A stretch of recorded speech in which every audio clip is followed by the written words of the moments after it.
فاعبد الله مخلصا له الدين ألا لله الدين الخالص. الحمد لله رب العالمين والعاقبة للمتقين ولا عدوان إلا على الظالمين وأشهد أن لا إله إلا الله ولي الصالحين وأشهد أن محمدا عبده ورسوله إمام المتقين صلى الله عليه وعلى آله وصحبه أجمعين. Mes chers frères et mes chères sœurs, Allah tabarak wa ta'ala, craignez Allah subhanahu wa ta'ala comme il se doit. Car wallahi, vos corps, nous pourrons faire face au feu de l'enfer. Et ce qui peut vous en protéger, c'est la taqwa, c'est la piété, c'est la crainte d'Allah tabarak wa ta'ala. Donc attachez-vous à l'anse la plus solide de l'islam, car celui qui s'y attache ne s'égarera jamais, wallah. Il ne sera jamais malheureux. Il sera au contraire en sécurité dans l'au-delà comme dans ce bas monde. Mes frères, Allah Jalla wa Ala a envoyé Muhammad sallallahu alayhi wa sallam en guise de bienveillance, en guise de clémence pour l'univers. Allah Jalla wa Ala, dans le sens, il dit « Et nous ne t'avons envoyé qu'en guise de bienveillance pour l'univers. » Et le prophète sallallahu alayhi wa sallam a dit « Je ne suis qu'une bienveillance offerte par Allah tabarak wa ta'ala. » Donc Allah Jalla wa Ala l'a envoyé en tant qu'enseignant, en tant qu'annonciateur de la bonne nouvelle, en tant que simplificateur et en tant qu'avertisseur. Il ne l'a pas envoyé pour compliquer les choses ou pour vous rendre la vie dure ou difficile ou vous rendre les choses pénibles. Là, ce qui est difficile pour la communauté, au contraire, cela l'est aussi pour lui. Il était aussi pour lui. Allah Jalla wa Ala, dans le sens, il dit, un messager issu d'entre vous est venu à vous. Il est peiné parce que vous subissez. Il est peiné, il est attristé parce que vous subissez comme difficulté, soucieux de votre salut et bienveillant et généreux envers les croyants. Sallallahu alayhi wa sallam.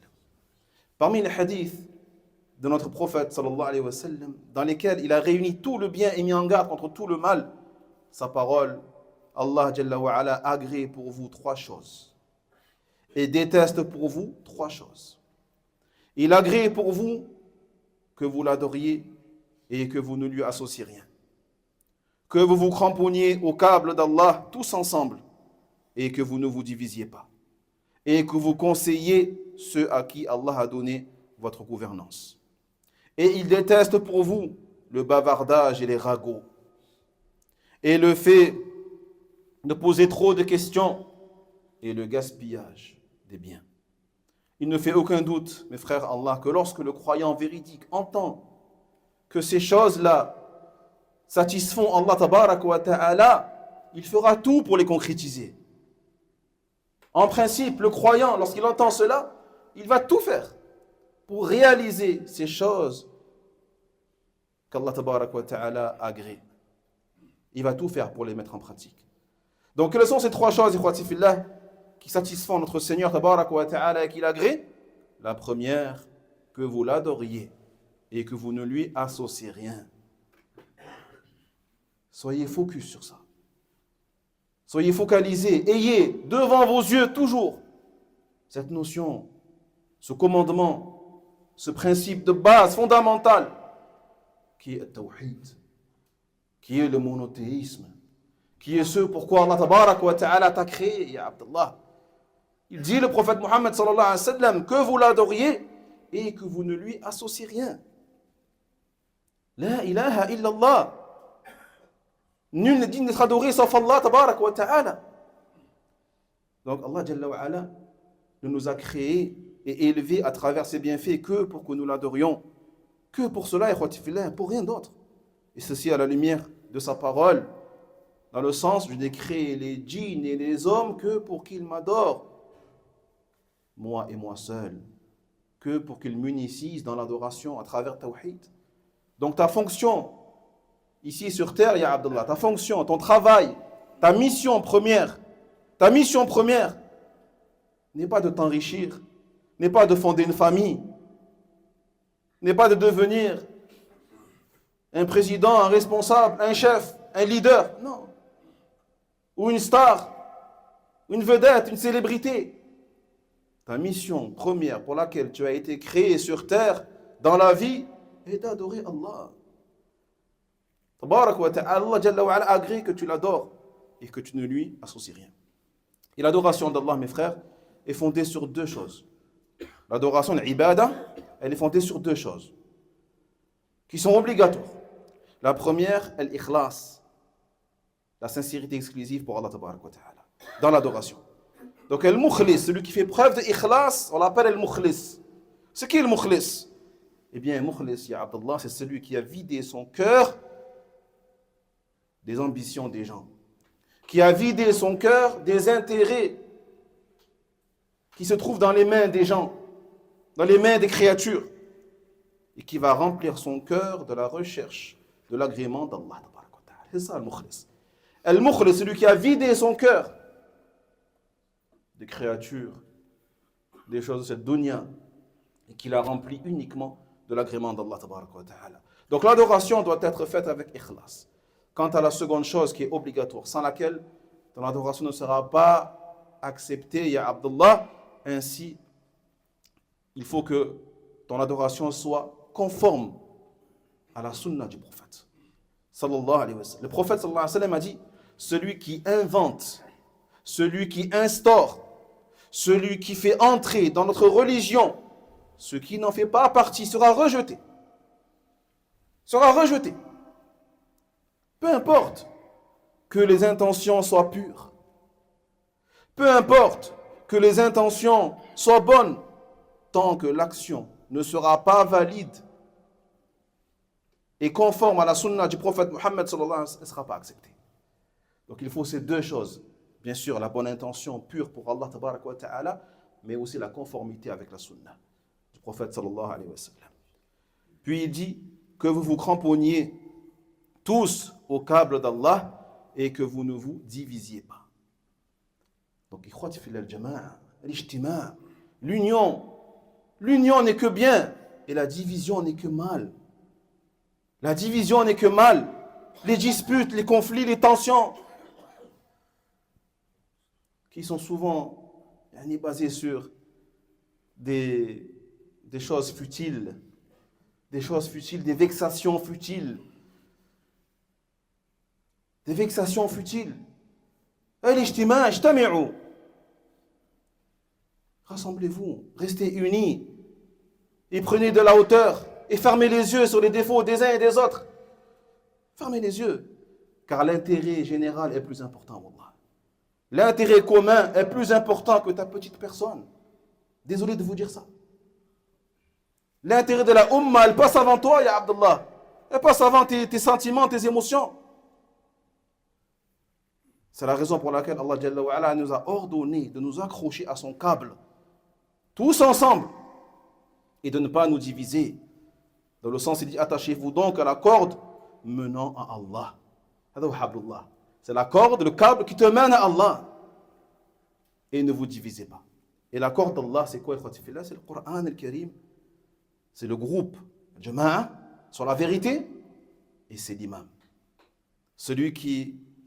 Donc ce qui est demandé aux croyants, c'est qu'ils s'unissent autour du câble d'Allah, du lien d'Allah, du livre d'Allah, et de leurs dirigeants, et de leurs gouverneurs, et de leur imam, et qu'ils ne se séparent pas du groupe sur la vérité, car il y a en lui tout le bien. C'est pour cela qu'Ibn Mas'ud, radiyallahu anhu, sermonnait les gens et disait, vous devez écouter et obéir. À qui? Aux gouverneurs, aux dirigeants. Vous devez écouter et obéir et rester avec le groupe. Ne vous écartez pas du groupe. Restez avec le groupe. C'est pour cela qu'Allah tabarak wa ta'ala nous a ordonné de prier dans les mosquées, pour qu'on reste tout le temps ensemble, qu'on prie ensemble, qu'on fasse tout ensemble et qu'on reste unis et forts. Et vous connaissez le danger de la brebis égarée. Puis, il dit donc, Ibn Mas'ud, vous devez écouter, obéir, rester avec le groupe, car ce sont sa corde, il y a la corde d'Allah, c'est ça la corde d'Allah. L'écoute, l'obéissance, le groupe à laquelle il a ordonné de s'accrocher. Puis il dit, et ce que vous détestez, ce que vous détestez en étant dans le groupe est meilleur que ce que vous aimez en étant divisé. Ce que tu détestes en étant avec le jama'a, wallahi, c'est mieux que ce que tu aimes en étant pas dans le jama'a et dans la division. Et dans la division. Wallahi, comme disaient les salafs, que tu restes 70 ans étant gouverné par un dirigeant injuste, 70 ans dirigé par un dirigeant injuste, est meilleur pour toi que de rester un jour sans dirigeant. Un jour sans dirigeant. Car vous savez le résultat de cela. S'il n'y a pas de dirigeant, il y a quoi? Il y a le chaos, il y a le désordre. Il y a le chaos, les terroristes, les agresseurs, les criminels qui vont tous sortir s'il n'y a pas de dirigeant. Donc c'est mieux pour toi de rester, wallahi, des années, des décennies avec un dirigeant injuste qu'un jour sans dirigeant. Nous devons donc, serviteurs d'Allah, remercier Allah tabaraka wa ta'ala pour ce bienfait de l'unité et du groupe. Et prenez garde, mes frères, aux prêcheurs, aux prédicateurs qui appellent justement à ces troubles et qui appellent à la discorde, qui appellent à la division, qui injectent le poison dans le miel et montrent en apparence la prescription du bien, la prescription du mal, masha'Allah, alors qu'ils disent du mal, appellent les gens au mal, appellent les gens à la division. Il y a ce qui provoque le désordre et le chaos dans les pays musulmans et contre les serviteurs d'Allah tabaraka wa ta'ala. Puis dans le sens le prophète sallallahu alayhi wa sallam, et que vous conseillez ceux à qui Allah a donné votre gouvernance. Le croyant, mes frères, donc, son cœur, il est bon. Son cœur doit être bon. Son cœur doit être pur. Son cœur doit être propre. Il aime le bien et il s'en soucie et il désapprouve le mal par des moyens légiférés. Le croyant, mes frères, veille à conseiller et vouloir le bien pour tout le monde, pour les autres. Fait partie des plus importantes bienveillances, celui dirigé aux dirigeants qui est responsable des pays. Cette bienveillance passe d'abord par le cœur, en aimant ce dirigeant musulman. Tu dois l'aimer sincèrement, d'un amour légiféré, d'un amour pour Allah tabaraka wa ta'ala. Et elle passe aussi par le fait de invoquer pour lui, en demandant à Allah tabaraka wa ta'ala qu'il le guide et qu'il lui facilite cette fonction qui est très difficile et qui est très compliquée. Et en ordonnant aux gens de l'écouter et de lui obéir, en dehors bien sûr des péchés. Elle passe par le fait de le conseiller s'il y a en lui des manquements, par des moyens légiférés. Donc ces trois choses, le prophète Mohammed sallallahu alayhi wa sallam vous a informé qu'Allah Jalla wa ala les agrée et agrée celui qui les applique. Donc cela n'a pas été prononcé par un individu lambda, par l'imam Malik, ou Shafi'i, ou Ahmed, ou Abu Hanifa. Personne ne les a inventés. Cette parole-là, c'est la parole du prophète Mohammed sallallahu alayhi wa sallam. Elle sort tout droit de la lanterne du prophète Mohammed alayhi salatu wa sallam. Donc mes frères, Allah, vous qui aimez le prophète, vous qui l'aimez, et on l'aime tous, bin al-Azza wa Jal, élevez sa parole et accrochez-vous à sa parole. Il n'y a en cela que la guidance, le succès dans l'au-delà et dans ce bas monde. Allahumma inna na'udhu bika min sharri kulli fitna. اللهم إنا نعوذ بك من شر كل فتنة ومن شر كل ذي شر يا رب العالمين. ربنا آتنا في الدنيا حسنة وفي الآخرة حسنة وقنا عذاب النار. اللهم صل على محمد وعلى آل محمد كما صليت على إبراهيم وعلى آل إبراهيم إنك حميد مجيد. وبارك على محمد وعلى آل محمد كما باركت على إبراهيم وعلى آل إبراهيم إنك حميد مجيد. أقم الصلاة.